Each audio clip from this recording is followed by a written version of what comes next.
Sefer Bamidbar, Parshat Nasso, on justice for theft. Parshat Nasso, meaning take a census, includes, as the name suggests, a census of different groups of Levites. It also gives guidance for the priestly blessing, Nazirite vows, and on the seemingly more mundane side, handling theft. Numbers chapter 5 tells us, God spoke to Moses saying, speak to the Israelites. When men or women individually commit any wrong toward a fellow human being, thus breaking faith with God, and they realize their guilt, they shall confess the wrong that they have done. They shall make restitution in the principal amount and add 1/5 to it, giving it to the one who was wronged. The idea here, which first came up in Vayikra in Leviticus, is that you must pay back 20% more than what you've stolen. This system enables people to feel a sense of justice being done, more than just getting back what was taken. The person robbed doesn't just get back what was taken from them, but more. And ideally, they feel a return to wholeness by receiving the added 20%. Thus, we can begin to build back our societal trust that the justice works.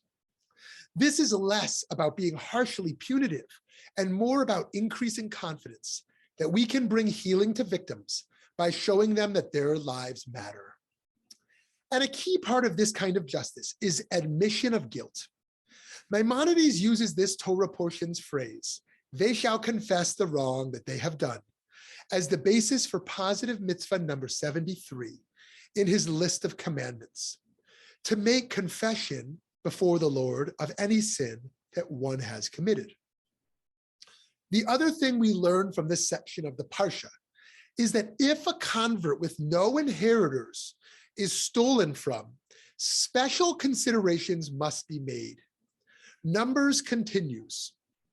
If that party is decreased and has no kin to whom restitution can be made, the amount repaid shall go to God for the priest, in addition to the ram of expiation with which expiation is made on their behalf.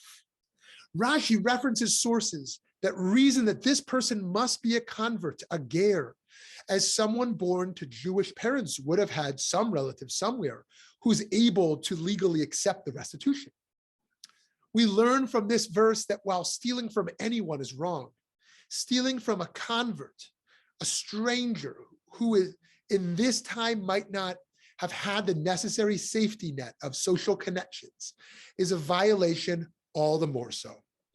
And so the Torah wants to be clear here that we especially cannot steal from the most vulnerable among us. This Parsha emphasizes our interconnectedness with God and each other. The act of theft is described as committing any wrong toward a fellow human being, thus breaking faith with the divine.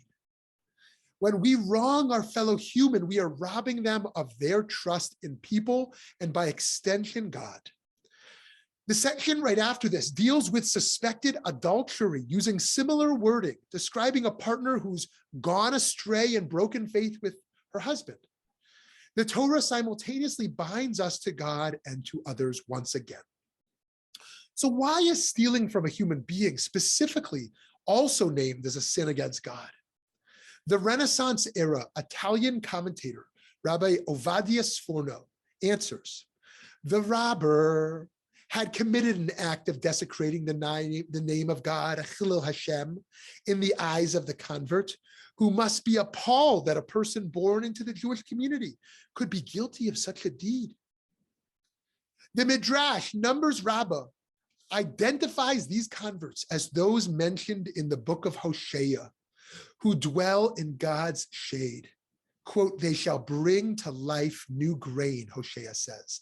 They shall blossom like the vine. His scent shall be like the wine of Lebanon. The Midrash goes on, said HaKadosh Baruch Hu, the appreciation of the gerim, of these strangers, of these converts, is as dear to me as the wine that was poured on the altar as libation. Behold, we have learned that the essence of the gerim is like Israel's. Therefore, they will be as grain and blossom. Friends, as we have seen, the prohibition against stealing can be applied to many different aspects of life. Sforno again commented on, "You shall not steal," from the 10 Commandments, saying, the term stealing also includes the kidnapping of human beings. Even deceiving your fellow man deliberately is stealing.